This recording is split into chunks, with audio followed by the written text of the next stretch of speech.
सच्चिदानंद। जय सभी सच्चिदानंद। माताओं को जय सच्चिदानंद। जय जय सच्चिदानंद। सच्चिदानंद। नमो वीतरागाय, नमो वीतरागाय, नमो अरिहंताणं, नमो अरिहंताणं, नमो सिद्धाणं, नमो सिद्धाणं, नमो आयर्याणं, नमो आयर्याणं, नमो वत्सायाणं, नमो वज्जायाणं, नमो लोये सव्व साहुणं। नमो लोये सव्व साहुणं। ऐसो पंच नमुकारो, ऐसो पंच नमुक्कारो, तव पावपणासनो, तव पावपणासनो, मंगलानंच सव्वेसिं, मंगलाणंच सव्वेसिं, परमं हवै मंगलम्। परमं हवै मंगलम्। ओम नमो भगवते वासुदेवाय, ओम नमो भगवते वासुदेवाय, ओम नमः शिवाय। ओम नमः शिवाय। जय सच्चिदानंद। जय सच्चिदानंद। प्रत्यक्ष दादा भगवान की साक्षी में, प्रत्यक्ष दादा भगवान की साक्षी में, वर्तमाने महाविदय क्षेत्र में विद्यमान, वर्तमाने महाविदय क्षेत्र में विद्यमान, तीर्थंकर भगवान श्री सिमंदर स्वामी को, तीर्थंकर भगवान श्री सिमंदर स्वामी को अत्यंत भक्ति पूर्वक नमस्कार करता हूँ। अत्यंत भक्ति पूर्वक नमस्कार करता वात्सल्य हूँ। वात्सल्य मूर्ति श्री दादा भगवान को, वात्सल्य मूर्ति श्री दादा भगवान को अत्यंत भक्ति पूर्वक नमस्कार करता हूँ। अत्यंत भक्ति पूर्वक नमस्कार करता हूँ। 33 कोटि देवी देवताओं को, 33 कोटि देवी देवताओं को अत्यंत भक्ति पूर्वक नमस्कार करता हूँ। अत्यंत भक्ति पूर्वक नमस्कार करता हूँ। वितराग शासन देवी देवताओं को, वितराग शासन देवी देवताओं को अत्यंत भक्ति पूर्वक नमस्कार करता हूँ। अत्यंत भक्ति पूर्वक नमस्कार करता हूँ।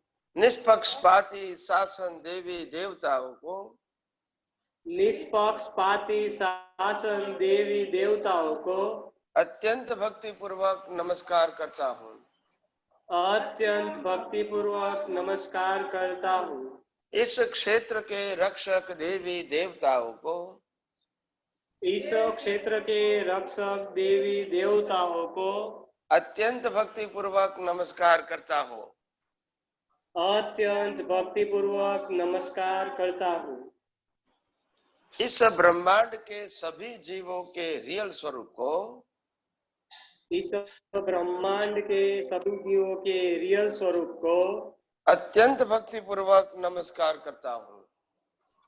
अत्यंत भक्ति पूर्वक नमस्कार करता हूँ। जगत भर के संत पुरुषों का योग बल, जगत भर के संत पुरुषों का योग, जगत भर के सत पुरुषों का योग बल, जगत भर के सत पुरुषों का योग बल और प्रगट ज्ञानी पुरुष दादा भगवान का योग बल, और प्रगट ज्ञानी पुरुष दादा भगवान का योग बल समस्त विश्व का कल्याण करे, कल्याण करे, कल्याण करे। समस्त विश्व का कल्याण करे, कल्याण करे, कल्याण करे। और कल्याण करने का निमित्त बनने की, और कल्याण करने का निमित्त बनने की हम सभी महात्माओं को, हम सभी महात्माओं को परम शक्ति दे, शक्ति दे, शक्ति दे। परम शक्ति दे, शक्ति दे, शक्ति दे। जगत के सभी जीव सुख और शांति प्राप्त करें। जगत के सभी जीव सुख और शांति प्राप्त करें। जगत के सभी जीव समाधान प्राप्त करें। जगत के सभी जीव समाधान प्राप्त करें। जगत के सभी जीव मुक्ति प्राप्त करें। जगत के सभी जीव मुक्ति प्राप्त करें। जगत कल्याण हो। जगत कल्याण हो। जगत कल्याण हो। जगत कल्याण हो। जगत कल्याण हो। जगत कल्याण हो। हे श्री पद्मावती माँ। हे श्री पद्मावती माँ। हे श्री चक्रेश्वरी माँ। हे श्री चक्रेश्वरी माँ। हम सब आपको अत्यंत भक्ति पूर्वक नमस्कार करके हम सब आपको अत्यंत भक्ति पूर्वक नमस्कार करके प्रार्थना करते हैं कि हम सभी महात्माओं को हम सभी महात्माओं को मोक्ष मार्ग के लिए लायक मोक्ष मार्ग के लिए लायक और सहायक संजोगों प्राप्त हो प्राप्त हो प्राप्त हो प्राप्त हो प्राप्त हो प्राप्त हो। हे श्री अम्बे माँ। हे श्री अम्बे माँ। हे श्री भद्रकाली माँ। हे श्री भद्रकाली माँ। हम सब आपको अत्यंत भक्ति पूर्वक नमस्कार करके हम सब आपको अत्यंत भक्ति पूर्वक नमस्कार करके प्रार्थना करते हैं कि प्राप्त मन वचन काया से इस ब्रह्मांड के कोई भी जीव को किंचित मात्र भी दुख न हो ऐसी स्याद्वाद वाणी स्याद्वाद वर्तन और स्याद्वाद मनन करने की परम शक्ति दो। जय सच्चिदानंद। जय सच्चिदानंद। सभी महात्माओं को जय सच्चिदानंद। जय सच्चिदानंद। जय सच्चिदानंद। जय सच्चिदानंद।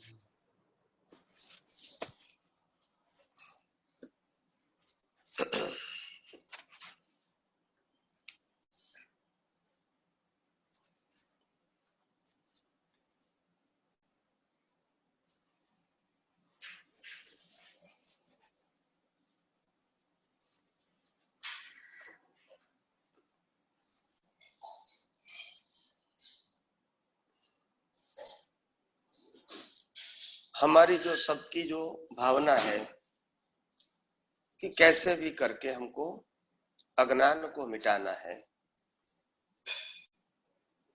और ये अज्ञान मिटाने के लिए ये दुनिया का सनातन सत्य हमको समझना है और यही सनातन सत्य के माध्यम से हमारी दृष्टि में जो रॉन्ग बिलीफ रूप जो भी अज्ञान हमारे अंदर है इसको हमको मिटाना है। तो कहने का मतलब यह है कि हमारी जो शक्तियां है वो शक्तियां अभी तक अज्ञान को बढ़ाने में लगी थी, अज्ञान को सपोर्ट करने में लगी थी और अज्ञान की ही भावना करने में लगी थी। मगर आज हमको मालूम हुआ कि वो हम जिसको ज्ञान मानते थे वो तो अज्ञान ही था। कोई लोग अज्ञान का अज्ञान जान के उपयोग नहीं करते हैं, अज्ञान को ज्ञान मानकर ही उपयोग करते हैं। अभी हमको समझ में आया कि अज्ञान का मतलब है वो सनातन सत्य नहीं है, वो व्यवहार सत्य है, परिवर्तनशील है, समय समय पे बदलता रहता है। और हम तो सनातन सत्य है और ये कुदरत के कानून भी सनातन सत्य है। तो हम ये नहीं जान के अज्ञान को ही ज्ञान समझा, रिलेटिव सत्य को ही ज्ञान समझ के हमने इतने सारे अवतार गवाए। तो एक बात तो तय हो चुकी हमारे जीवन के अंदर कि आखिर हम अपने जीवन में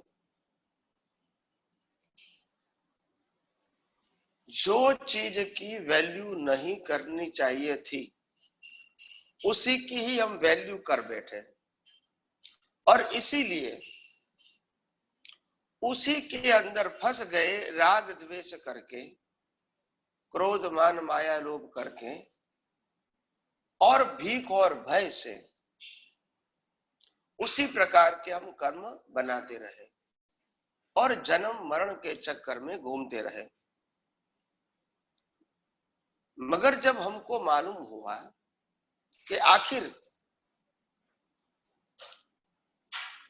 ये जो कुदरत है, कुदरत तो किसी को पनिश नहीं करती है, तो फिर हमको सुख दुख क्यों मिलता है? हमको नापसंद अवस्थाएं जीवन में क्यों आती हैं? हम जो अवस्था को भुगतान नहीं करना चाहते ऐसी अवस्था क्यों आती है? और कभी कभी तो दर्दनाक संजोग भी आते हैं जो अनबेरेबल होते हैं। तो कहने का मतलब ये है, ऐसा सब कुछ आता है, क्यों आता है? उसके पीछे कुदरत जिम्मेदार नहीं है, हमारा कर्म जिम्मेदार है। मगर हम कुदरत को जिम्मेदार मानते हैं, बस ये हमारी अज्ञानता है। तो कुदरत ये कहते हैं कि तुम कभी भी हमारे ऊपर ब्लेम करोगे तो आपको तो उनका नुकसान होगा ही, क्योंकि हमारा काम तो एग्जाम का रिजल्ट देना है, और आपने रिजल्ट को एक्सेप्ट नहीं किया और हमको ब्लेम किया तो आप फेल हो गए। तो फिर आपको एग्जाम का रिजल्ट देना पड़ेगा क्योंकि आपने एक्सेप्ट नहीं किया। तो इस ऐसे जन्म मरण के चक्कर अज्ञानता से चलते रहते हैं। और हमने इसीलिए साफ बोल दिया कि हमको प्रकृति के बारे में ज्यादा सोचने की, ज्यादा समझने की, हमारी या दूसरे व्यक्ति की प्रकृति को ज्यादा सोचने की, ज्यादा समझने की, इसमें ज्यादा इन्वॉल्व होने की कोई आवश्यकता नहीं है। अगर आपको आध्यात्म के मार्ग में, मुक्ति के मार्ग में आगे जाना है तो और कोई बातों की आवश्यकता नहीं है प्रकृति के अंदर डीप में जाने की। अगर आपको डीप में जाना है तो मन वचन काया की हर अवस्था, आपकी या दूसरे की, उसमें से ये विज्ञान कैसे काम करता है, ये दुनिया को चलाने में विज्ञान कैसे काम करता है, अगर ये समझने की कोशिश करोगे तो अपने आप आपकी प्रकृति धीरे धीरे सहज हो जाएगी और व्यक्तिगत रूप से किसी के ऊपर ब्लेम और क्लेम करने की आवश्यकता नहीं रहेगी। तो इसीलिए मैंने ज्यादातर सत्संग के अंदर जो वेट दिया है वो कुदरती कानून, कुदरत या कुदरती रचना को समझने के ऊपर, और वो कुदरती कानून को वैज्ञानिक पद्धति से कैसे हम समझ पाए और वैज्ञानिक पद्धति से, सिद्धांत से कैसा हम संजोगों में यही दृष्टि का उपयोग कर सके, उसी पर मैंने वेट दिया है ताकि हम हर परिस्थिति में भी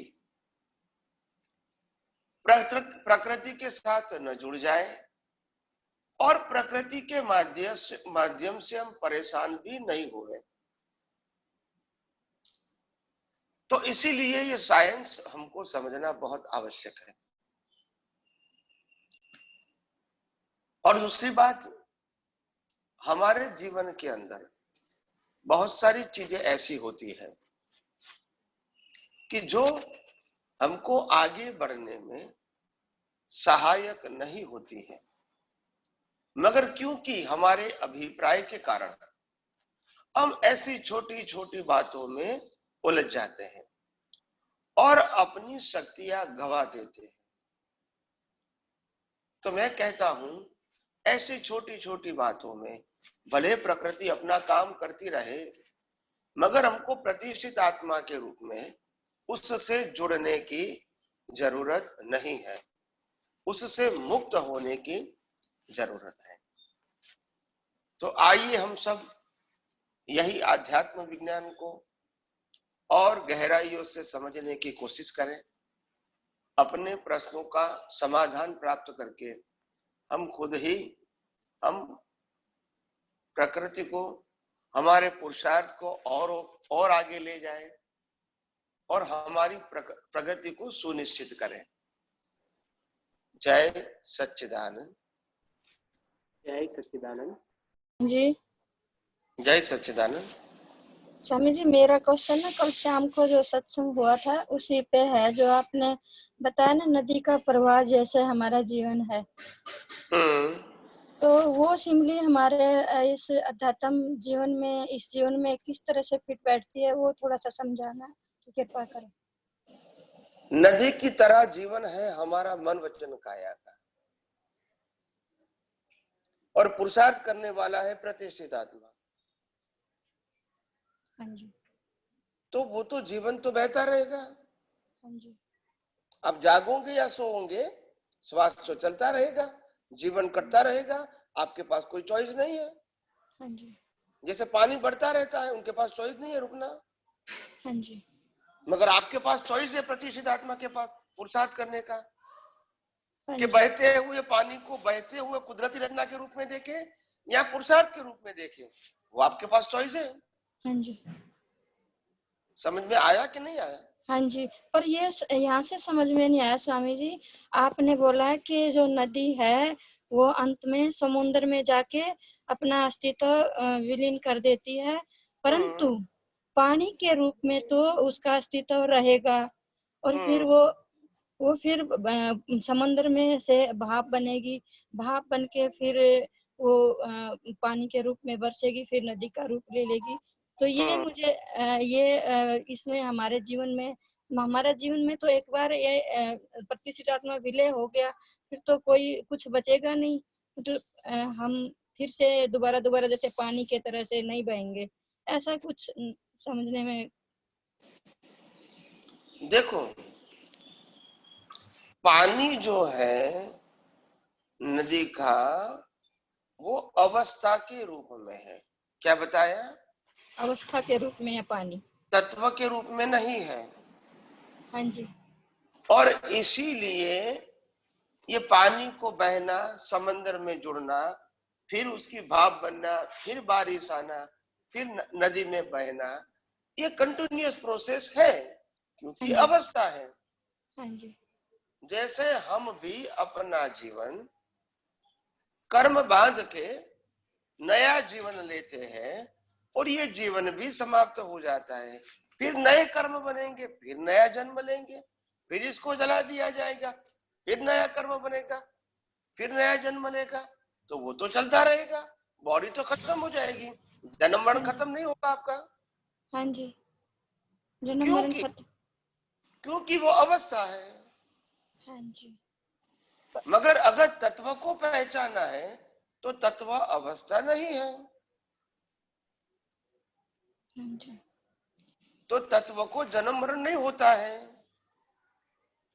मगर जहां तक अज्ञान की अवस्था हमारे अंदर है, वहां तक जन्म मरण लेना पड़ता है, और तत्व को साथ में रहना पड़ता है, क्योंकि बिना आत्मा की हाजिरी कर्म बनता भी नहीं है, और बिना आत्मा की हाजिरी कर्मों की भुगतान भी नहीं होती है। हाँ जी, समझ गए स्वामी जी। परंतु ये हमारा तो अभी हो जाएगा ना, कि हमने तो अभी अज्ञान को नाश करने की प्रक्रिया शुरू की है, तो अब हम अवस्था के रूप में नहीं रहेंगे, तत्व के स्वरूप में होके, और ये जन्म मरण का फेरा खत्म कर लेंगे, ऐसे। हाँ, तो जहां तक अज्ञान है वहां तक आपको जन्म मरण के चक्कर काटने ही पड़ेंगे। अगर संपूर्ण अज्ञान खत्म हो गया तो भी आपको 1, 2 या 3 भव होंगे। हाँ जी। ये सब मैंने पहले बताया है। हाँ जी, ठीक है स्वामी जी। जय सच्चिदानंद स्वामी जी। अभी जय तो सच्चिदानंद। ये साइंस ने हमें निर्विकल्प बना दिया है स्वामी जी। अब तो निर्विकल्प ही बना रहा है, अब तो विकल्प होते ही नहीं है। पर ऐसे होता है कि कोई थोड़ा बहुत डाउट रहता है तो सोचते हैं चलो स्वामी जी से पूछ ले। जय कोई बात सच्चिदानंद स्वामी जी। जय सच्चिदानंद। धन्यवाद। रेडमी लिखा हुआ है, बोलिए आपका प्रश्न है। जय सच्चिदानंद स्वामी जी। जय सच्चिदानंद। जय सच्चिदानंद। स्वामी जी, केवल ज्ञान की अनुभूति कैसे होती है, उसका अनुभव कैसे होता है कि हम केवल ज्ञान के पास पहुंचते हैं तब? केवल ज्ञान की अनुभूति तो आत्मा को ही होती है, और वो अनुभूति होती है कि जैसे पूरा ब्रह्मांड उनके प्रकाश में खुला हो जाता है, यानी नीर आवरण हो जाता है। तो जो आवरण है, अज्ञान के आवरण, जहां तक हमारे अंदर है वहां तक तो केवल ज्ञान होता है सत्ता में, मगर खुला नहीं होता है। मगर जब अज्ञान खत्म हो जाता है फिर केवल ज्ञान खुला हो जाता है। तो पूरे यूनिवर्स को आप प्रकाशित कर सकते हैं, और कोई भी अवस्था ऐसी नहीं है जो आपके प्रकाश में अनकवर नहीं होती है। अभी तक हमारी अज्ञानता के बस जो कर्टेन था, उसके मुताबिक हमने दुनिया को सच्चाई नहीं जाना था, या जानने की कोशिश भी नहीं किया था, और व्यवहार सत्य को ही हमने सनातन सत्य मान के हम अपना जीवन जी रहे थे, राग द्वेष करके, कर्म बना के, जन्म मरण के चक्कर में घूम रहे थे। अभी हमको सनातन सत्य मालूम हुआ। वो सनातन सत्य अभी आपको अज्ञान मिटाने के लिए है, मगर आत्मा के अंदर अनंत ज्ञान है। वो तो कब खुलेगा? जब सभी प्रकार का अज्ञान खत्म हो जाएगा, केवल दर्शन हो जाएगा। बाद में लास्ट बर्थ में केवल ज्ञान होगा, यानी माता के गर्भ में से स्पष्ट विदम होगा। उस समय पूरा ब्रह्मांड आपके प्रकाश में खुला हो जाएगा, यानी अनकवर हो जाएगा। फिर no confusion, no question, no पुरुषार्थ। सिर्फ आपको जो मन वचन काया के कर्म बाकी है, वहां तक ये मन वचन काया के साथ रहना है। जैसे मन वचन काया खत्म हो गया, आत्मा मोक्ष में चले जाएंगी, क्योंकि नया कोई कर्म तो है नहीं, अज्ञान भी नहीं है। ठीक है स्वामी जी।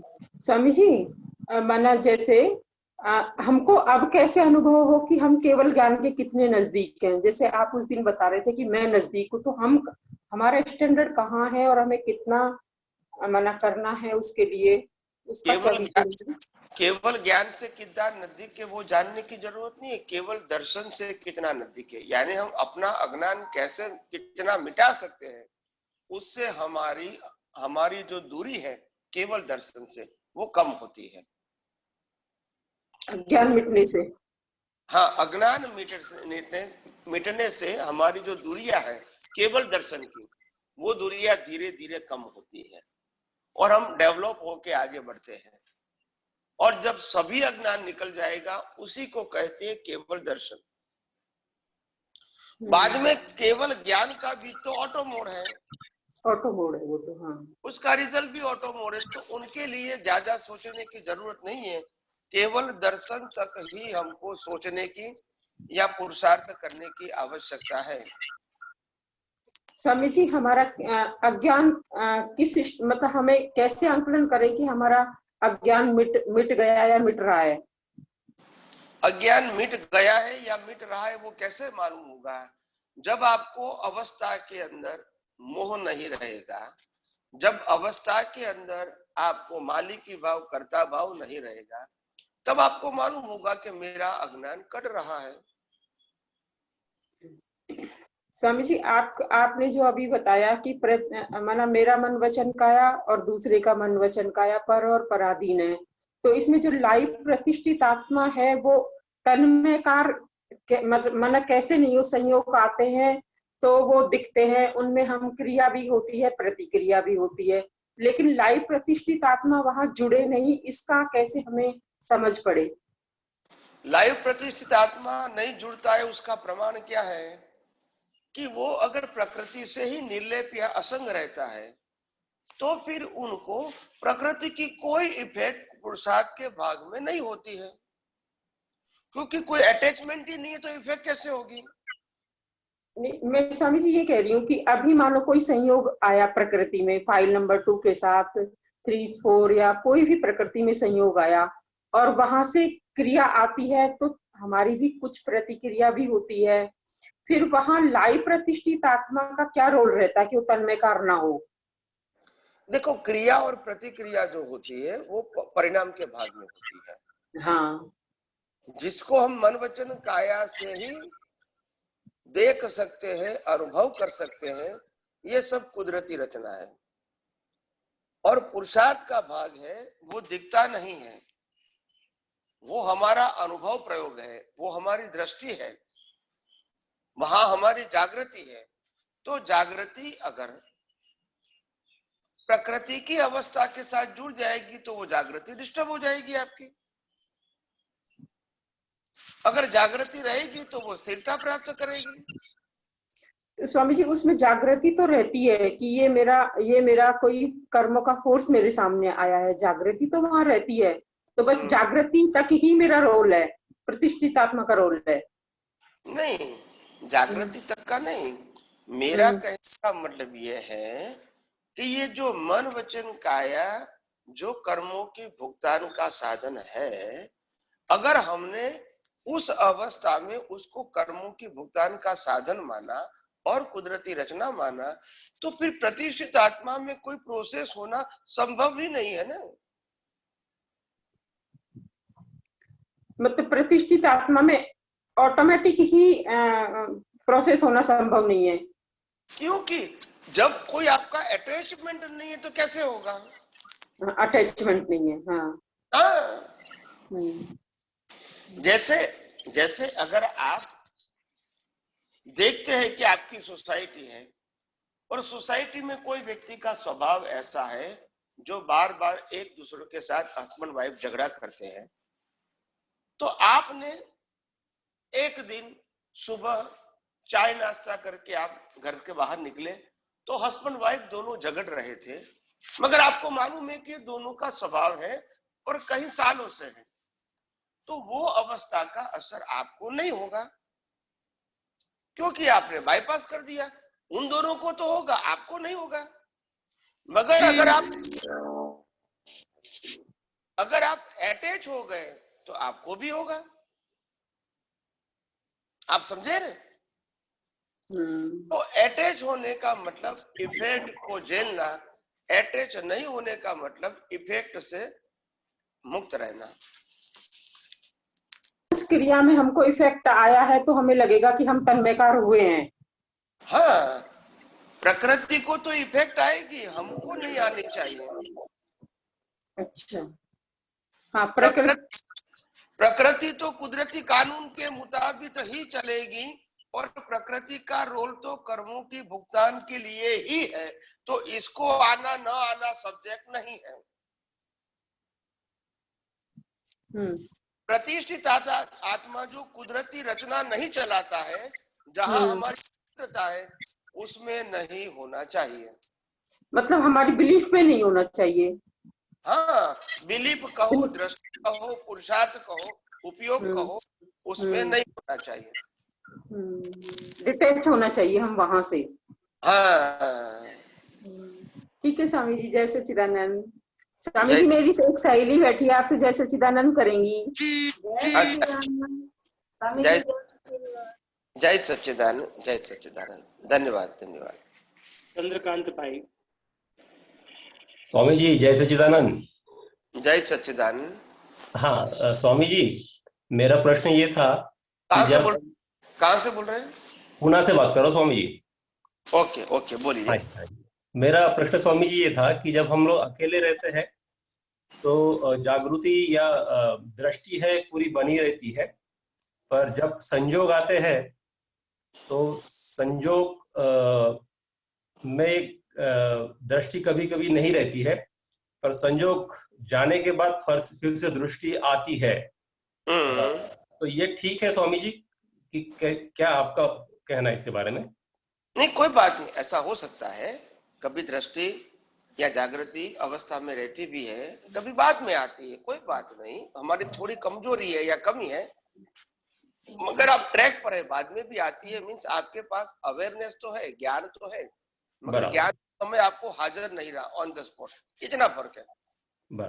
दूसरा स्वामी जी मेरा प्रश्न ये था कि जैसे संयोग आते हैं, मेरा भी डिस्चार्ज रहेगा एंड सामने वाले व्यक्ति का भी डिस्चार्ज रहेगा ऐसा कुदरती रचना करके, बराबर है।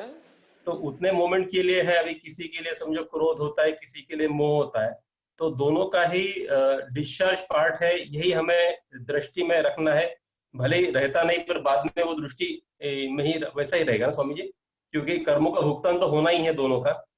हाँ, मगर उसमें खास ख्याल ये रखने का है कि भले ही कुदरती रचना है या डिस्चार्ज दोनों का है, वो तो बराबर है, मगर ये खास ख्याल रखने का कि ये दोनों के कर्मों के भुगतान है, इसमें कोई सुख जैसी चीज नहीं है। सुख तो मेरा यानी शुद्धात्मा का ही स्वभाव है ओनली, बराबर। तो उसमें से सुख मिलता है, वो सब्जेक्ट प्रतिष्ठित आत्मा में नहीं होना चाहिए। बराबर, गलती से बराबर। प्रकृति अपनी मान्यता के मुताबिक सुख दुख का अनुभव करे, वो हमारा सब्जेक्ट नहीं है। प्रतिष्ठित आत्मा को तो सुख उसमें लगना ही नहीं चाहिए। बराबर, इतना तो अवेयरनेस हमारी होनी चाहिए, क्योंकि सुख मेरा यानी आत्मा का ही स्वभाव है और किसी का स्वभाव है ही नहीं। बराबर, ठीक है स्वामी जी, आशीर्वाद रखना कि दृष्टि बनी रहे। जरूर जरूर जरूर। जय सच्चिदानंद, जय खूब आशीर्वाद। जय सच्चिदानंद। मिलन भाई। जय सच्चिदानंद स्वामी जी।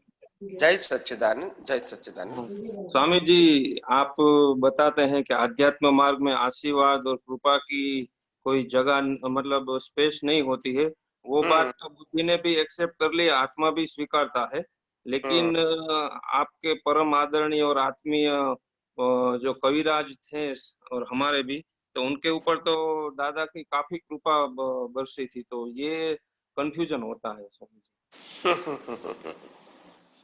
ये आपको इसीलिए कंफ्यूजन होगा कि कृष्ण भगवान ने सुदामा के घर को सोने से क्यों भर दिया,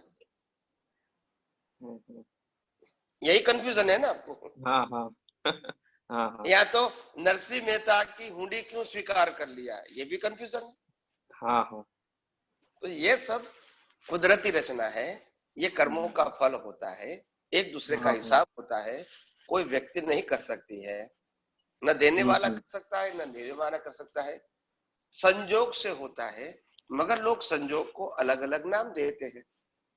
अच्छा, ये साइंस में अपवाद तो नहीं है ना स्वामी जी? अगर नहीं, अगर मैं कोई जगह जंगल में या तो क्या कहेंगे, अगर मैं कोई जगह पे जहां रण होता है, डेजर्ट, अगर मैं डेजर्ट में चला गया और चलते चलते मैं थक गया, बहुत धूप है और मेरी जो होठ है और सुखा रहा है, श्वास में धीरे धीरे ले रहा हूं और पानी की प्यास लगी है और हमको कोई जगह पे न छाया मिलती है, न कोई मकान दिखता है, न कोई इंसान दिखता है और हमको लगता है कि शायद हम मर ही जाएंगे।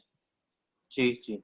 ऐसी सिचुएशन में आ गए और वहां से कोई जगह से कोई व्यक्ति पास होता है और वो आपको देख के कहते हैं कि भाई आपको पानी को प्यास लगी है, आप प्लीज पानी पी लीजिए, और आपने पानी पी लिया।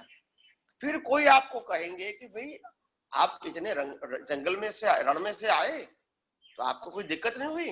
तो उन्होंने बोला क्या दिक्कत तो बहुत हुई थी, मगर कोई भगवान जैसा कोई आदमी मिल गया, या तो भगवान ने कोई आदमी को भेजा और मेरी प्यास बुझ गई। तो ऐसा हो सकता है, लोग इसको अलंकारिक भाषा में ऐसे बोल सकते हैं, मगर है कर्मों का फल है। जी स्वामी जी। कोई चमत्कार नहीं है कोई। हाँ। और एक दूसरा भी सेम ऐसा ही कंफ्यूजन है कि जैसे महावीर भगवान थे तो उसने चंड कौशिक को अपना सेल्फ रियलाइजेशन मतलब करवाया था, तो वो तिर्यच गति में था, तो उसमें भी क्या उसने पुरुषार्थ किया था वो? क्या क्या क्या पुरुषार्थ किया था? उसको अपने पिछले 2 अवतार याद आ गए और उसने मतलब फिर वो संथारा टाइप जैसा किया था ना स्वामी जी। तो मतलब आप कहते हैं कि तिर्यज गति में पुरुषार्थ नहीं हो सकता है, तो ऐसा नहीं है। भगवान की शक्ति से उनको जातीय स्मरण ज्ञान हुआ और वो भी उनको पिछला भाव इनको दिखा, बस और कुछ नहीं। फिर बाद में वो शांत हो गए, कोई पुरुषार्थ नहीं किया है वो उन्होंने, आप समझे ना।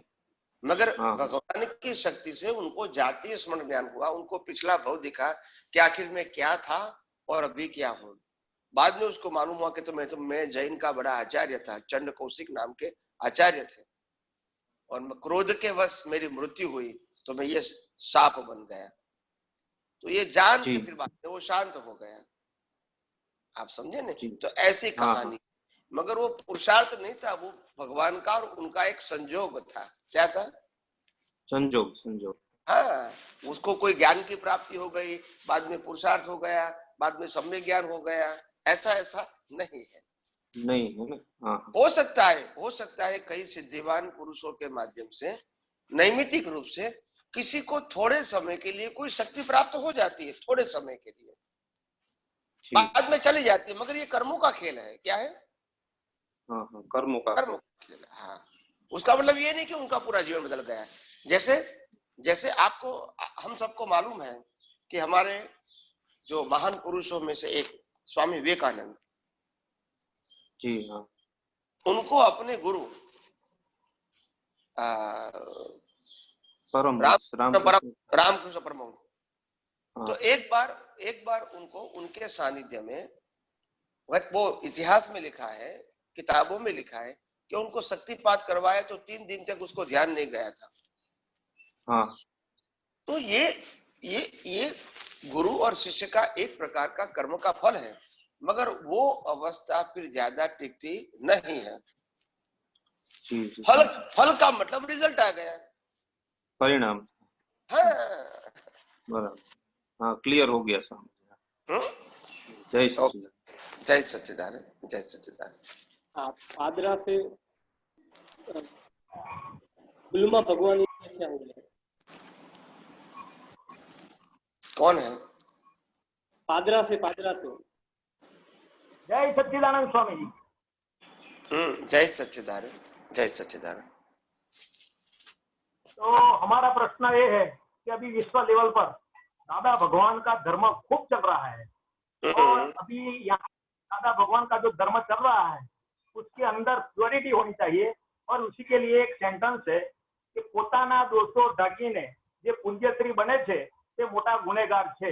તો આ સેન્ટેન્સ के अंदर દોષો ઢાંકી અને જગત કલ્યાણની ભાવના મેં રાખી હોય અને મારા દોષો મારી સામે આવતા હોય તો મારાથી જગત કલ્યાણ ના થાય। આ મારા પર્સનલ માટે વાત કરું છું। જગત કલ્યાણનું કાર્ય કરવું હોય તો મારે પ્યોર થવું પડે, અને હું પ્યોર ના થઉં તો પછી હું ગુનેગાર બનવું, અધોગતિમાં જઉં। તો મારી ભૂલ પૂર્ણ કરું તો હું દાદા માટે કોમ લાગુ। આ મારા વિચારો સાચા છે કે ખોટા, એ કૃપા કરીને સમજાવો। देखो, सबसे पहली बात यह है कि आध्यात्म मार्ग में आगे बढ़ने के लिए ज्ञानी पुरुष का ज्ञान और उसका उपयोग, पुरुषार्थ, अनुभव हमारी प्रगति के लिए काफी है। प्रश्न ये है कि जब मेरे को ये अनुभव किसी को बांटना है, और वो भी पब्लिकली बांटना है, अपने दोस्त को कहना है, पड़ोसी को कहना है, तो एक अलग बात है। मगर एक सत्संगी के रूप में सबको बांटना है तो फिर हमारा कैरेक्टर चाहिए। बिना कैरेक्टर सत्संग के सुनने वाले लोगों को न इफेक्ट होती है, वो न आगे बढ़ सकते हैं, और हम ज्यादा जिम्मेदार हो जाते हैं।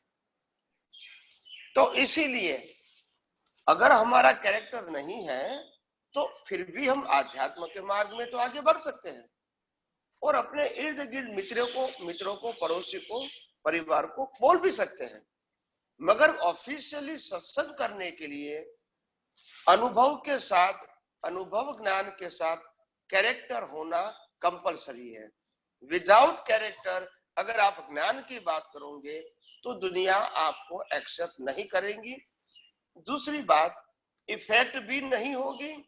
और तीसरी बात, आपकी ऊपर रिस्पॉन्सिबिलिटी आपकी बहुत बढ़ जाएगी कि विदाउट कैरेक्टर आपने सबके साथ ये किया। हाँ, तो पब्लिक के सामने जाना है तो ज्ञान भी चाहिए और कैरेक्टर भी चाहिए। अकेला आगे जाना है तो कैरेक्टर नहीं होगा तो चलेगा, सिर्फ ज्ञान चलेगा। अकेला आगे जाना है तो और इसीलिए बिना चारित्र भाषा का प्रभाव नहीं होता है। हमको बच्चे के गुण का एग्जाम्पल मालूम है, ठीक है ना, तो मैं रिपीट नहीं करता हूँ। ओके, जय सच्चिदानंद, जय सच्चिदानंद। अब विपिन भाई। हाँ, जय सच्चिदानंद स्वामी। जय सच्चिदानंद। हाँ स्वामी जी, कल सायं के हाँ, कहाँ से बोल रहे हैं? मैं अंजार कच्छ से बोल रहा हूँ। Anjar Kutch, yes please please बोलिए। कल सायं सत्संग में एक मुमुक्षु ने गीता को कोट करके बताया था कि गीता में ऐसा लिखा गया है कि इस संसार में 3 प्रकार के पुरुष होते हैं, सर, अक्षर और पुरुषोत्तम। उसमें आपने सर और अक्षर के लिए प्रकाश डाला था कि सर मतलब जिसको ज्ञान चाहिए, जो सुनने वाला है, ज्ञान लेने वाला है। अक्षर माने ज्ञानी पुरुष, पुरुषोत्तम माने परमात्मा। गीता में, शास्त्र में ऐसा लिखा गया है कि सर यानी नाशवंत, अक्षर यानी अविनाशी, पुरुषोत्तम मतलब परमात्मा। वो ठीक है, शास्त्र में ऐसा अर्थ बताया गया है। हाँ, तो ये दूसरे एंगल से बताया है, क्षर और अक्षर। जी स्वामी। जी तो जी। कहने का मतलब ये है, कहने का मतलब ये है, जहां तक आपके पास अज्ञान है जी, वहां तक तो आप अज्ञान को मिटाने के लिए ज्ञान की प्राप्ति का प्रयास करते हैं और पुरुषार्थ करते हैं जी। और जब आपको अनुभव है तो आप ज्ञानी हो जी, अच्छा अच्छा, यानी अक्षर हो गए। हाँ हाँ हाँ। और अगर आपने जन्म मरण से मुक्ति पाया तो आप पुरुषोत्तम हो गए। जी स्वामी जी। अच्छा, बराबर। वो एंगल ही समझना था। हाँ स्वामी, प्रेजेंटेशन डिफरेंस है, मैं उसको बराबर। वो गलत है। हाँ प्रेजेंटेशन। जी जी जी स्वामी। क्योंकि हम कहते हैं ना कि हम अज्ञानी हैं, तभी तो भटक रहे हैं। बराबर बराबर। और इसीलिए हम अभी ज्ञानी को समझने की कोशिश कर रहे हैं, ज्ञान को, विज्ञान को समझने की कोशिश कर रहे हैं, इसका उपयोग करने की कोशिश, क्योंकि हमारे में अज्ञान है। जी जी। अगर निकल गया है तो फिर प्रसाद की जरूरत नहीं है। बराबर। तो इस एंगल से समझने की कोशिश कीजिए। ओके जी जी जी स्वामी जी, जय सच्चिदानंद। और कोई प्रश्न नहीं है ना? नहीं नहीं, जय। ओके, जय सच्चिदानंद, जय सच्चिदानंद। सर जी जय सच्चिदानंद। जय सच्चिदानंद। अपने पीछे अब कोई है नहीं है मतलब कोई पेंडिंग है नहीं, कोई नया सवाल वाला आएगा तो पता नहीं।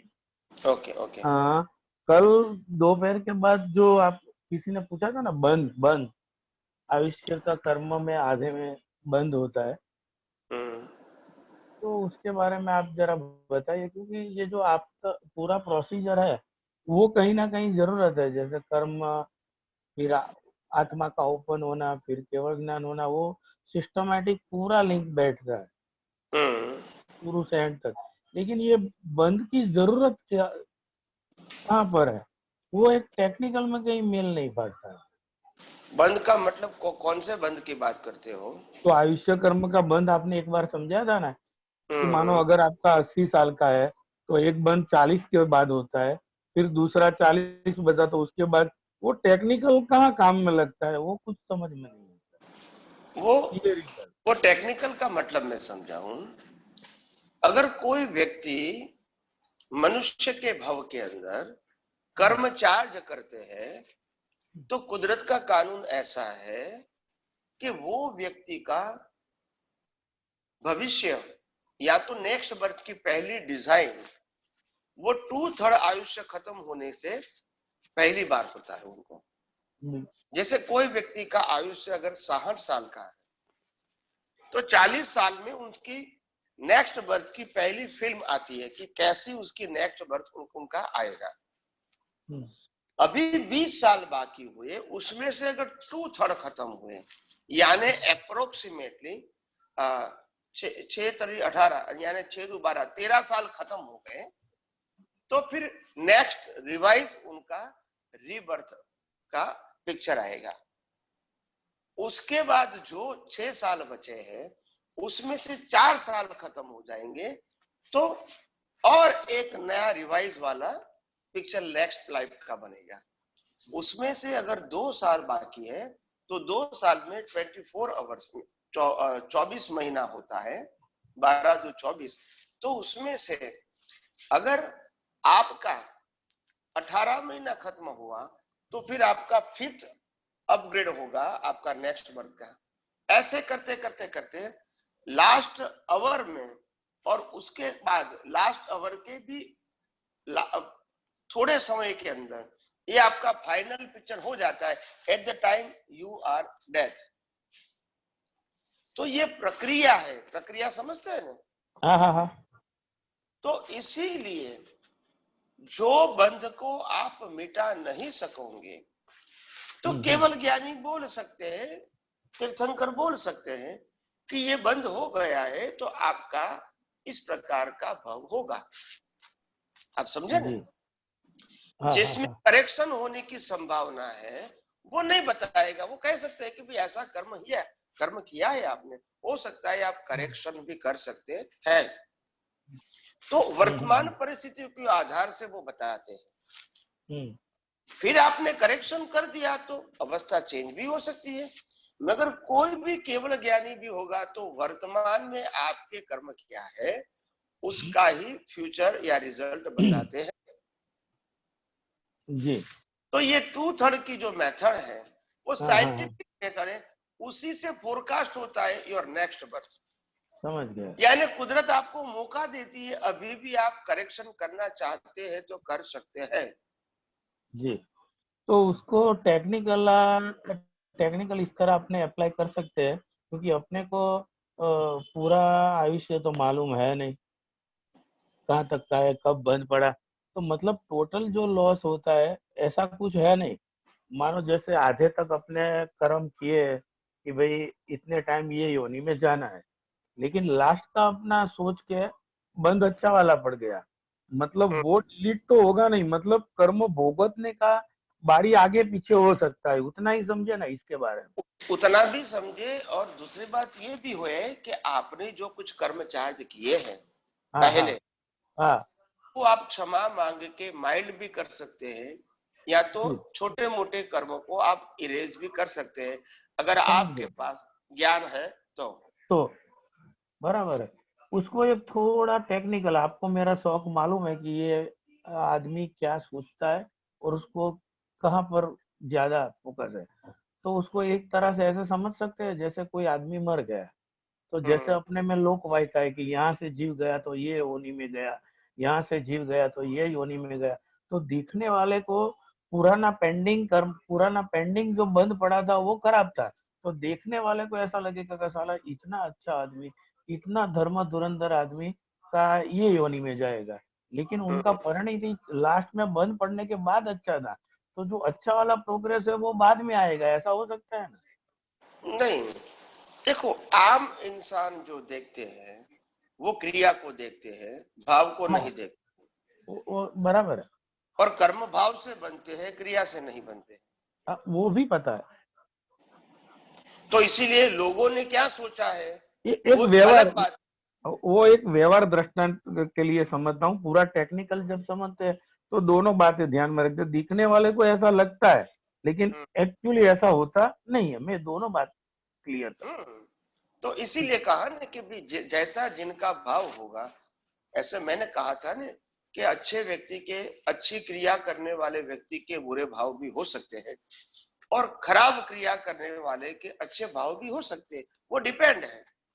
डिपेंड बात, लेकिन ये उसी बंद कब होता है वो तो अपने को पता नहीं कि करेक्शन करें। मतलब ये ठीक है, कुदरत की रचना के मुताबिक अपने समझ लिया, लेकिन वैसे उनका कोई जरूरत नहीं दिखता है।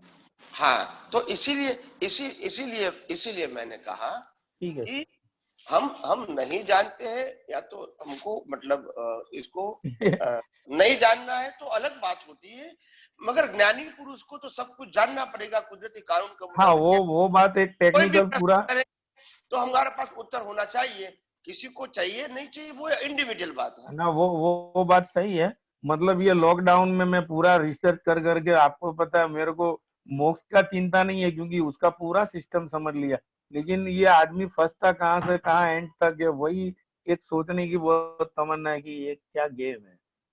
जय सच्चिदानंद जी सर। और उसीलिए ज्ञानी पुरुष का मतलब क्या होता है? ज्ञानी पुरुष का मतलब ये नहीं होता है कि वो जैसे मेडिकल स्टोर की जो मेडिसिन होती है वो बेचने वाले को कोई भी डिसीज नहीं होगा, ऐसा हो सकता है। हाँ हाँ, बराबर है। मगर डिसीज वाले व्यक्ति को तो उनको बेचना पड़ता है क्योंकि उसका वही रोल है।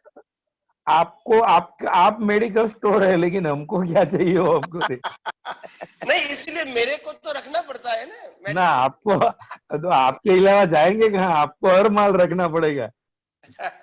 चाहे गीता वाला आवे या जैन वाला आवे, ये अच्छा है मोहम्मदन वाले नहीं आए, वरना आपको वो भी आने पड़ेगा। जय सच्चिदानंद सर जी। जय काफी सच्चिदानंद। नॉलेज है आपको सब के बारे में, इसके लिए सबको आपके वहां ही आना पड़ता है। जी जी, अपने सुरेश भी 2 मिनट जरा कई पद मुकुजन। जय सच्चिदानंद। जय सच्चिदानंद, जय सच्चिदानंद।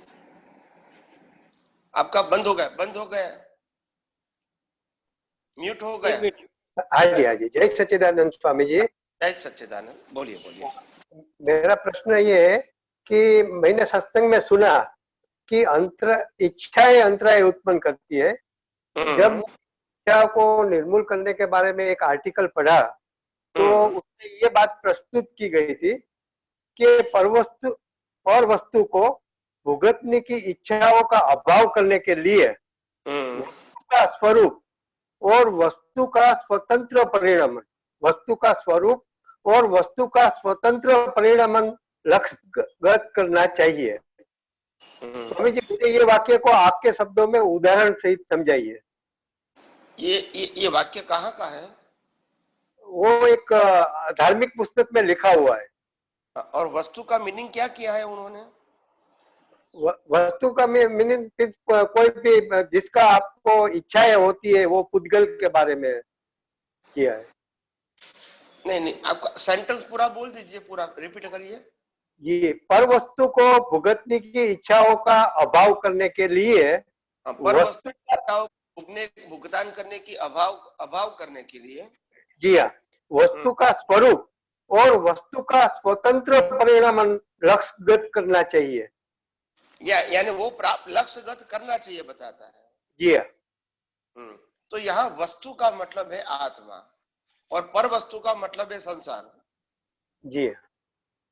वस्तु का मतलब है आत्मा तत्व, हाजी का मतलब है संसार। तो अगर आपको संसार से मुक्ति पाना है तो पर चीजों में से मोह निकाल के वस्तु के अंदर अपना ध्यान केंद्रित करना चाहिए। अच्छा। तभी आप अध्यात्म के मार्ग में आगे बढ़ सकते हैं।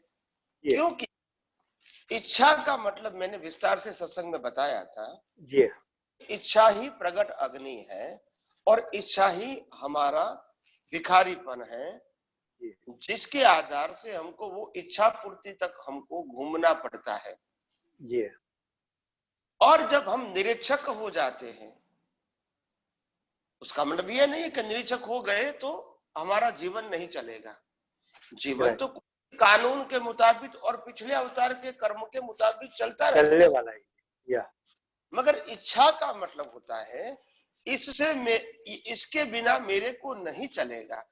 बस ये मेरी अज्ञानता और मैं खुद ही हैंडीकैप हो गया। जी। और इसीलिए हमारी प्रगति में या हमारी स्वतंत्रता में या हमारे आध्यात्मिक विकास में वो इच्छा हमको बाधा डालती है। हाँ जी तो वही बात को उसी एंगल से समझने का है। जी हाँ। जय सच्चिदानंद स्वामी जी। जय सच्चिदानंद। जय सच्चिदानंद। छत्तीसगढ़ से। जय सच्चिदानंद। आवाज नहीं आ रही है।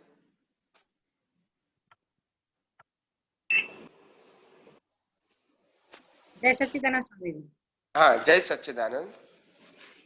कल आप सत्संग में बता रहे थे कि सत्संग प्रत्यक्ष और परोक्ष में रहते हैं तो ठीक है, और जैसे उसके अलावा जो सब एग्जाम है बता रहे थे वो कैसे स्वामी जी? कहने का मतलब ये कि जहां तक प्रत्यक्ष सत्संग मिलता है वहां तक तो अच्छी बात है, और अगर प्रत्यक्ष नहीं मिलता है तो परोक्ष सत्संग वीडियो ऑडियो के माध्यम से, यूट्यूब के माध्यम से, व्हाट्सएप के माध्यम से आप सुन सकते हैं जी। मगर सत्संग के अलावा का जो समय होता है वो तो जो हमने सुना है, जो समझा है, इसका उपयोग करने का समय आया तो वो हमारी एग्जाम है कि हम कर पाते हैं कि नहीं कर पाते जो समझे है वो। जैसे हम स्कूल में पढ़ते हैं पूरी साल, जब एग्जाम आती है तो अभी आपकी कसौटी होती है कि आपने क्या समझा है, वही तो आप लिखेंगे। नहीं, अभी समझ में नहीं आया? नहीं आ रहा है स्वामी। मैं क्या कहता हूं, हम पूरी साल जो स्कूल में पढ़ते हैं और स्कूल में पढ़ने के बाद में एग्जाम आती है, फाइनल एग्जाम, जो हमने जो कुछ भी पढ़ा है, जो कुछ भी समझा है, इसका हमको जवाब देना है एग्जाम में, बराबर है? जी जी। अगर हम सही जवाब नहीं देंगे तो हम फेल होंगे, फेल हो जाएंगे। ऐसे हमने सत्संग को सुना है प्रत्यक्ष या परोक्ष रूप से जी। वो सुनने के बाद जो हमारा बाकी का जीवन है सत्संग के सुनने के अलावा जी, वो जीवन किसके लिए कि हमने जो कुछ सुना है, समझा है, इसका उपयोग करने का हमको मौका मिलता है। जी, संजोगों में उसको अप्लाई करने का जो बोलते हैं। हाँ, अगर आप सही तरह का उपयोग करोगे तो आप मुक्त रह सकोगे, अगर सही तरह उपयोग नहीं करोगे तो आप कंफ्यूज हो जाओगे, जुड़ जाओगे जी, प्रकृति के साथ जुड़ जाएंगे तो फिर तो आप परीक्षा में फेल हो गए, कुदरत की परीक्षा में जी, और आप अलग रहे तो आप कुदरत की परीक्षा में पास हो गए। तो ये एग्जाम की बात किया मैंने, तो इसका उपयोग करने का ही एग्जाम है स्वामी जी। हाँ, क्योंकि अगर विज्ञान जानने के बाद अगर उपयोग नहीं करोगे तो आपको मालूम कैसे होगा कि हम ये विज्ञान का उपयोग करके क्या पाना चाहते हैं। जी, सही बात है। तो जो मतलब प्रैक्टिकल कब आएगा, ये सत्संग सुन के जब आप प्रैक्टिकल लाइफ में जाओगे तभी तो आपको मालूम होगा कि मैंने जो ये सुना है या समझा है मैं उसका सही तरह से उपयोग कर सकता हूँ या नहीं, और अनुभव कर सकता हूँ या नहीं। यही तो हमारी कसौटी है। सही बात स्वामी जी। और एक ऐसा जैसा दृष्टि में अलग होता है और मन वचन काया में अलग हो चलते रहता है, तो उसका कैसे उपयोग करें? समझ में नहीं आता है कि मन बुद्धि अलग चलते रहता है और दृष्टि में है कि निर्दोष है, लेकिन अंदर जो मन बुद्धि जो चलता है ना वो भी समझ में आता है, लेकिन उसको करेक्शन नहीं कर पाते हैं स्वामी, उसको कैसे करें? नहीं, देखो, जो मन वचन काया अपने मन बुद्धि चित्त अहंकार जो अपने आप काम करता है, रिएक्ट करता है, और हमारे अंदर ज्ञान दृष्टि सही है तो आपको बिल्कुल समझ लेना है कि ये डिस्चार्ज मन बुद्धि चित्त अहंकार है, वो तो अपना काम करेगा ही, क्योंकि वो डिस्चार्ज है, उसके ऊपर हमारा कंट्रोल नहीं होता है।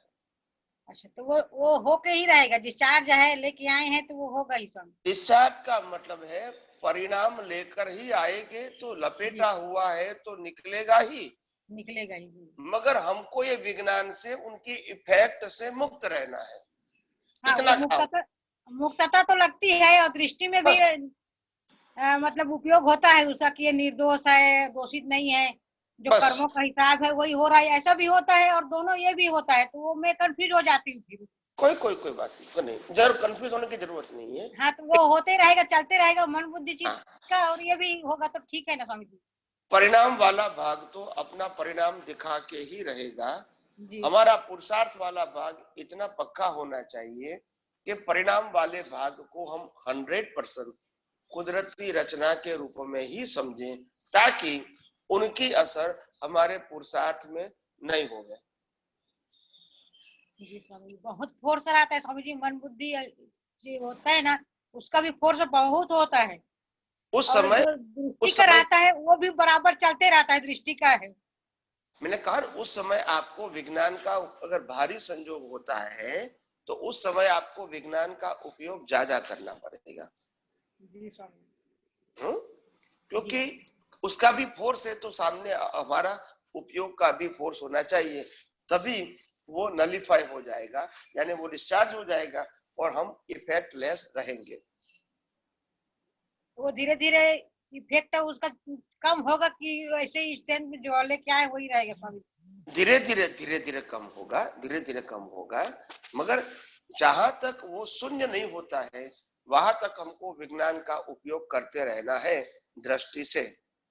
स्वामी जी, वो तो दृष्टि में तो करते ही है स्वामी जी, वो बस तो बस होता भी है।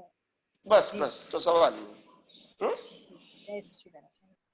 जय सच्चिदानंद, जय सच्चिदानंद। छोड़िया रमेश भाई राजकोट से। हाँ, जय सच्चिदानंद स्वामी जी। जय सच्चिदानंद। प्रणाम आपने। जय सच्चिदानंद। હવે ગુજરાતીમાં બોલીશ તો હાલશે ને સાહેબ? હા, બોલો કઈ વાત નહીં। મારે પ્રશ્ન એવો છે કે લાય પ્રતિષ્ઠિત આત્મા છે એનો જ્ઞાન દર્શન ગુણ છે કે મૂળ આત્મા છે એનો જ્ઞાન દર્શન ગુણ છે? મૂળ આત્મા છે એનો ખાલી જ્ઞાન ગુણ જ છે અને લાઈવ પ્રતિષ્ઠિત આત્માનો ગુણ જ્ઞાન દર્શન છે। લાય પ્રતિષ્ઠિત આત્માનો જ્ઞાન દર્શન, મૂળ આત્માનો ગુણ જ્ઞાન છે એટલે એને કેવળ જ્ઞાન કહેવાય છે, કેવળ જ્ઞાન દર્શન કહેવાતું નથી। એટલે દર્શન ગુણ એનો નથી, એવું થયું ને?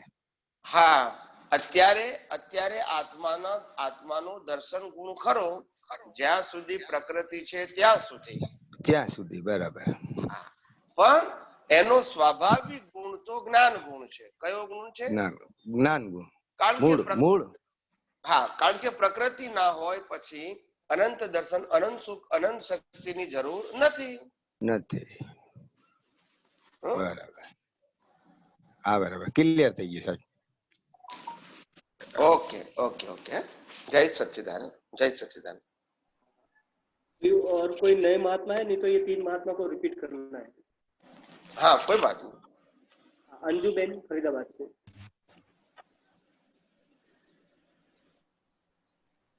आपकी आवाज नहीं आ रही अंजू बेन। आवाज नहीं आ रही का ऑडियो मैंने सुना तो बोलते कि जैसे एक पल्लव होता है और पल्लव जब से वो लकड़ी पर अगर मटका कर दिया पूरा ढक जाएगा। नहीं, मगर आवाज धीमी हो जाए। स्वामी जी, उसमें दादाजी ये बोल रहे हैं कि मटका जैसे लाइट के ऊपर ढक देने पर एक भी प्रकाश की किरण बाहर नहीं आती, वैसे हमारा आत्मा के ऊपर आवरण है और आवरण की वजह से प्रकाश बाहर नहीं आता है। और जब आपको ज्ञान मिलता है तो प्रकाश की एक लाइट बाहर आती है,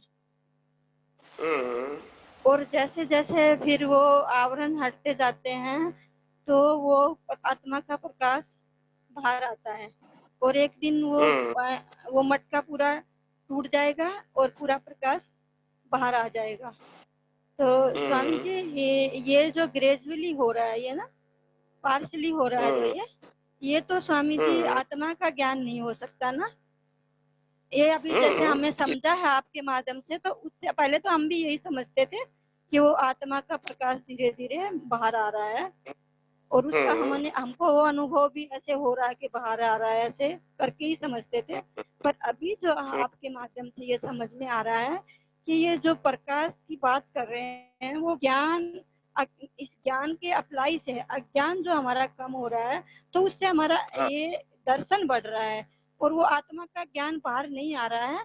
वो तो एकदम एक बार इकट्ठा ही आएगा, वो संपूर्ण ही होगा जब भी होगा, वो मटका टूटने का मतलब ये है कि हमारा अज्ञान एक तरफ से पूरी तरह खत्म हो गया। खत्म हो गया, तो ये केवल दर्शन की प्रक्रिया है। हाँ, और पहले ये हमें ऐसा केवल दर्शन की प्रक्रिया नहीं लगता था, दूसरा ही लगता था। कोई बात नहीं, वो तो क्या है कि सबका समझाने का तरीका अलग अलग होते हैं, मगर मेरा तरीका ये है कि मैं जो भी बात बताता हूँ वो सिद्धांत से बताऊं और लिंक के साथ जुड़ी होनी चाहिए।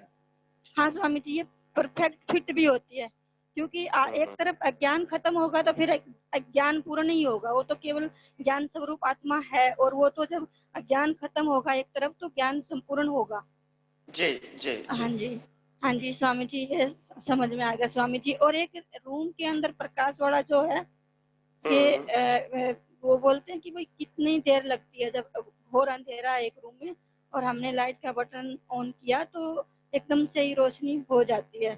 तो वो अगर हमको जब ज्ञान मिलता है तो वो बोलते हैं कि आपको वो पूरी रोशनी मिल गई, आपका प्रकाश आपको मिल गया।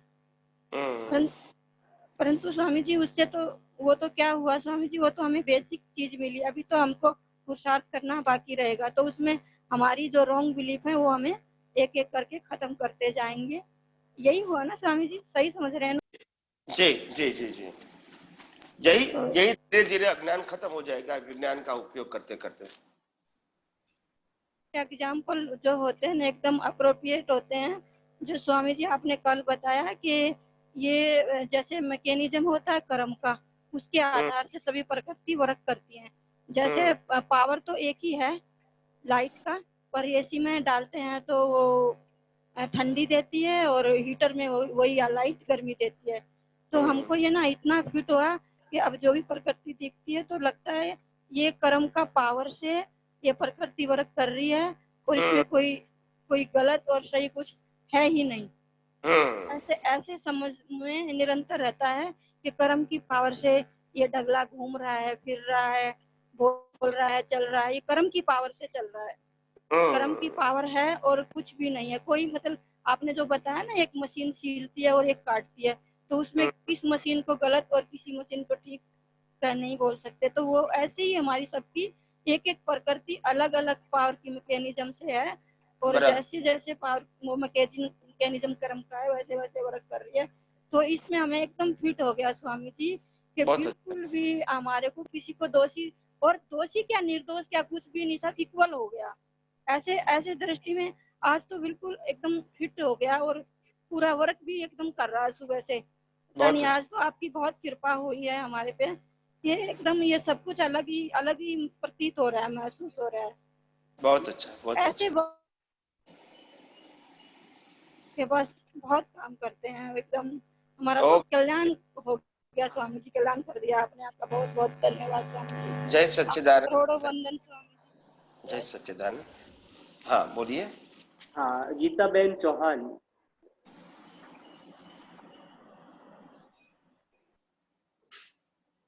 गीता बहन कहाँ है?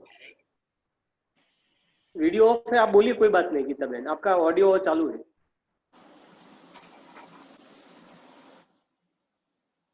हेलो, आवाज नहीं आ रही है बिल्कुल। हाँ स्वामी जी, पुणे से बात कर रहा हूँ, चंद्रकांत। बोलिए।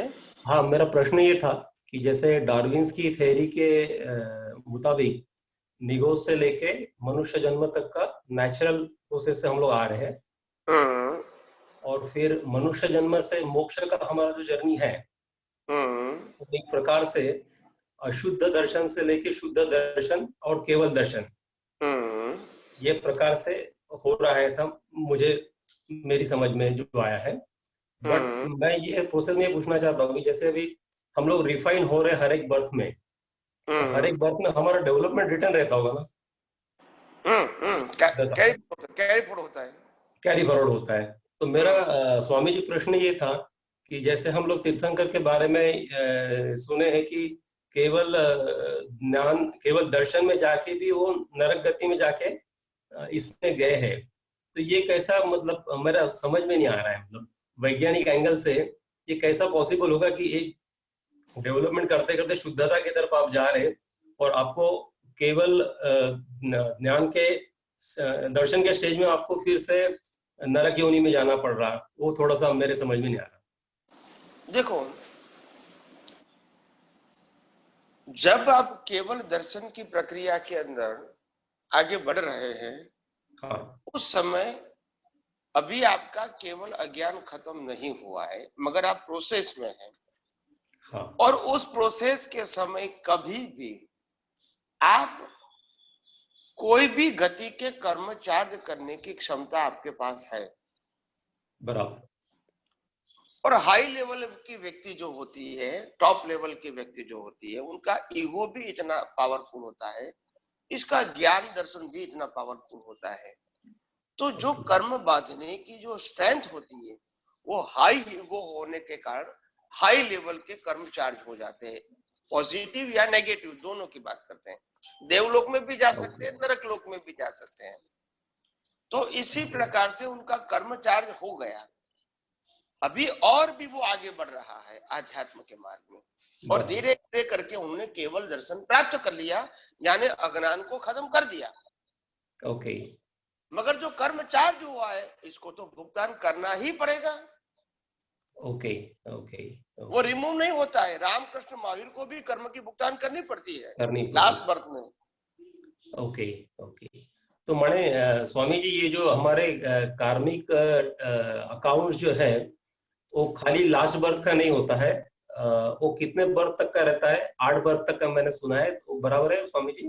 नहीं, वो तो मैंने ये कहा कि अज्ञान व्यक्ति की कर्म बांधने की जो क्षमता है, एक अज्ञान की कर्म बांधने की जो क्षमता होती है, वो मिनिमम 1 बर्थ की होगी और मैक्सिमम 8 बर्थ की होगी। एक ही बर्थ में वो 8 बर्थ के कर्मचारी कर सकते हैं। इतनी क्षमता हर ह्यूमन में हो सकती है। ओके। तो इसीलिए अगर उन्होंने कितने बर्थ के कर्म चार्ज कर लिए हैं, हाँ, तो भुगतान आएगी तब मालूम होगा, या तो केवल ज्ञानी को मालूम होगा, हमको नहीं मालूम होगा। मगर हमारा काम तो प्रिंसिपल को बताना है। हाँ, वो समझ गया मैं। पर मन में प्रश्न वही होता था कि शुद्धता की तरफ इतने बढ़ रहे हैं, फिर ऐसे क्या संयोग आते होंगे कि एकदम से वो योनि के कर्म बन जाते हैं। That was my question. बन जाता है।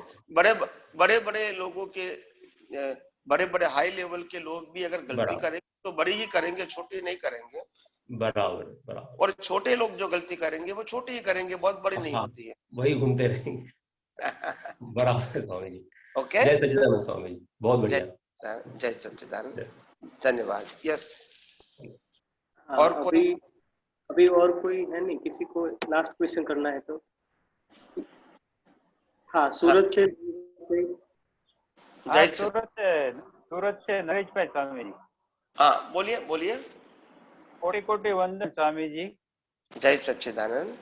हाँ, अभी हमारा जूम का जो सत्संग है वो शायद पूरा होगा, तो मैं आपको बहुत बहुत धन्यवाद करता हूँ। ओके, आप रेगुलर बार-बार, हाँ, हम लोग बार-बार वो प्रकृति में चले जाते हैं और आप पकड़ के विज्ञान में ले जाते हैं, और इतना भी हम प्रश्न करते हैं तो आप इतना शांति से जवाब देते हैं कि मानो कि कुछ हुआ ही नहीं, और हम बार बार प्रकृति में चले जाते हैं और आप विज्ञान में ले जाते हैं। तो मैं आपको कोटि धन्यवाद करना चाहता हूँ। जी। नहीं, या न मिले उसका तो जो भी होगा स्वामी जी, लेकिन अभी जो हमारा डिस्चार्ज कर्म है उसमें हमको बहुत काम लगता है विज्ञान।